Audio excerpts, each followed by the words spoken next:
செய்ய வேண்டும் என்று விரும்புகிறீர்களோ அதை நீங்களும் பிறருக்கு செய்யுங்கள் என்று சொல்லுகின்றார். பிறர் நமக்கு என்னென்ன செய்ய வேண்டும் என்று விரும்புகிறோம்.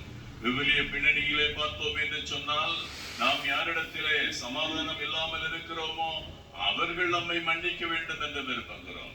பிறர் யார் நமக்கு உதவி செய்ய மாட்டேன் என்கிறார்களோ அவர்கள் நமக்கு நிறைய கொடுக்க வேண்டும் என்று நினைக்கிறோம். யார் நம்மை ஏற்றுக்கொள்ள மாட்டார்களோ அவர்கள் நம்மை ஏற்றுக்கொள்ள வேண்டும் என்று விரும்புகிறோம். பிறர் நமக்கு என்னென்ன நிறைய காரியங்கள் செய்ய வேண்டுமோ அதை பிறர் நமக்கு செய்ய வேண்டும் என்று விரும்புகிறோம். ஆனால் நாம் பிறருக்கு செய்கிறோமா? நாம் பிறரை மன்னிக்கிறோமா?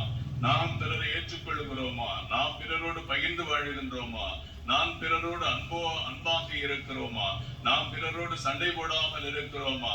நாம் பிறருக்காக ஜெபிக்கிறோமா என்ற ஒரு கேள்வி நாம் கேட்டு பார்க்க வேண்டும். எனவே பிறர் உங்களுக்கு என்ன செய்ய வேண்டும் என்று விரும்புகிறீர்களோ அதை நீங்களும் பிறருக்கு செய்யுங்கள் என்று ஆண்டவர் சொல்லுகின்றார். எனவே அன்னையினுடைய ஆலயத்திற்கு வந்திருக்கிற நீங்கள் யார் யார் உங்களுக்கு என்ன செய்ய வேண்டும் என்று விரும்புகிறீர்களோ அதையெல்லாம் இந்த அன்னையிடத்திலே கேளுங்கள். அன்னையே, நான் அவர் எனக்கு இதெல்லாம் செய்ய வேண்டும் என்று விரும்பினேன், அந்த குடும்பங்கள் எங்களுக்கு இவையெல்லாம் செய்ய வேண்டும் என்று விரும்பினேன், ஆனால் எனக்கு நல்ல மனதை தாரும், நான் அவற்றை திருப்பி மற்றவர்களுக்கு செய்யக்கூடிய நல்ல உதவி புரிகின்ற கரங்கள் உள்ளவர்களாக, மற்றவர்களை அன்பு செய்கின்ற கரங்கள் உள்ளவர்களாக, மற்றவர்களை ஏற்றுக்கொள்ளுகின்ற மனங்களை உள்ளவர்களாக, பிறரை மன்னிக்கின்ற ஒரு மனப்பான்மை உள்ளவர்களாக நாங்கள் தொடர்ந்து வாழக்கூடிய ஆசீர்வாதத்தையும் அருள்வரத்தையும் தாரும் என்று சொல்லி மன்றாடுவோம். இதைத்தான் குறள் 158 திருவள்ளுவர் கூட சொல்லுகின்றார்.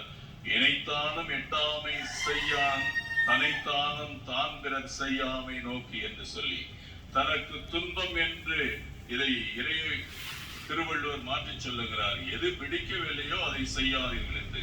தனக்கு துன்பம் என்று சிறிதளவும் கருதியவற்றை தானும் பிறருக்கு செய்யாமல் இருப்பதே சிறப்புடையது என்று சொல்லுகின்றார்.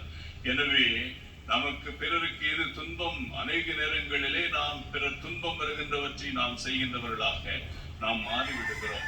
அதை செய்யாமல் இருப்பதே சிறப்புடையது என்று சொல்லுகின்றார். இதை ஆண்டவர் பிறர் உங்களுக்கு என்ன செய்ய வேண்டும் என்று விரும்புகிறீர்களோ அதை நீங்கள் பிறருக்கு செய்யுங்கள் என்று சொல்லுகிறார். அத்தகைய மனப்பான்மை உடையவர்களாக இந்த அன்னையினுடைய ஆலயத்திற்கு வந்திருக்கிற நாம் பிறருக்கு உதவி செய்கின்றவர்களாக வாழக்கூடிய அருள்வரத்தை தர வேண்டும் என்று சொல்லி மன்றாடுவோம். மேலுமாக ஒடுக்கமான வாயில் வழியே நுழையுங்கள் என்று ஆண்டவர் சொல்லுகின்றார். ஏனெனில் அழிவுக்கு செல்லும் வழி பறந்தது, அழிவுக்கு செல்லும் வழி உங்களை எல்லா நிலைகளிலும் விட்டு செல்லக்கூடியது என்று சொல்லுகின்றார். ஒரு ஊரிலே ஒரு மனிதன் வாழ்ந்தான். அவன்